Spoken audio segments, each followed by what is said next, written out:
আসসালামু আলাইকুম। চলে আসলাম নতুন একটা ভিডিও নিয়ে। আর কিছুদিন পরে শুরু হতে যাচ্ছে টি-20 বিশ্বকাপের নবম আসর। বিশ্বকাপের আগে যুক্তরাষ্ট্রের বিপক্ষে 3 ম্যাচের সিরিজ খেলবে বাংলাদেশ দল, যার প্রথম ম্যাচটি মাঠে গড়াবে বাংলাদেশ সময় আজ রাত 9টায়।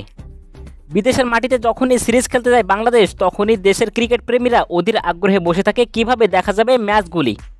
তবে সেই চিন্তার অবসান ঘটিয়েছে বাংলাদেশের একটি বেসরকারি টিভি চ্যানেল।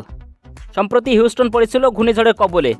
যে মাঠে খেলা হওয়ার কথা ছিল সেই মাঠ হয়েছিল লন্ডভন্ড। অস্থায়ীভাবে মাঠ বানানো হয়েছে, তাই ড্রেসিং রুম, তাঁবু, ডাগআউট এবং অফিসিয়ালদের বসার রুমসহ সবই হয়েছিল এলোমেলো। 75 মাইল গতিবেগে সেই ঝড়ে ক্ষতিগ্রস্ত হয়েছিল অনুশীলনের সব নেট, টিভি এবং লাইভ স্ট্রিমিং সম্প্রচারের সাইড স্ক্রিনের পেছনে ক্যাফোল্ডিং টাওয়ারগুলো। শঙ্কা জেগেছিল সিরিজ মাঠে গড়ানো নিয়ে, তবে অস্থায়ী মাঠ হওয়ায় দ্রুতই আগের অবস্থায় ফিরিয়ে আনা হয়েছে মাঠের অবকাঠামো। সাধারণত বাংলাদেশের বেশিরভাগ খেলায় সম্প্রচার করা হয় বাংলাদেশের দুইটি বেসরকারি টিভি চ্যানেল টি স্পোর্টস ও জি টিভিতে। তবে এবার এই দুই চ্যানেল সত্য না কেনায় দেখা দিয়েছিল অনিশ্চয়তা।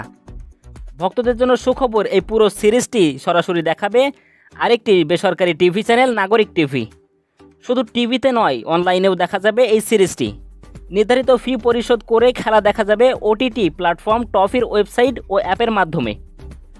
বিশ্বকাপের লড়াই শুরুর আগে সব মিলিয়ে বাংলাদেশ নিজেদের প্রস্তুতির জন্য পাচ্ছে 5টি ম্যাচ। 8 জুন শ্রীলঙ্কার বিপক্ষে ম্যাচ দিয়ে শুরু হবে টাইগারদের বিশ্বকাপ যাত্রা। এরপর বাকি 3টি ম্যাচে প্রতিপক্ষ দক্ষিণ আফ্রিকা, নেদারল্যান্ডস ও নেপাল। প্রথম 2টি ম্যাচ হবে যুক্তরাষ্ট্রে, বাকি 2টি ম্যাচ হবে ওয়েস্ট ইন্ডিজে। তো বন্ধুরা, এই ছিল আজকের ভিডিওটি ভালো লাগলে অবশ্যই একটি লাইক করে দিবেন।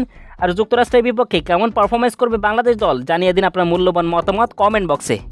তো দেখা হবে পরবর্তীতে নতুন কোনো ভিডিওতে। ততক্ষণ পর্যন্ত ভালো থাকুন, সুস্থ থাকুন।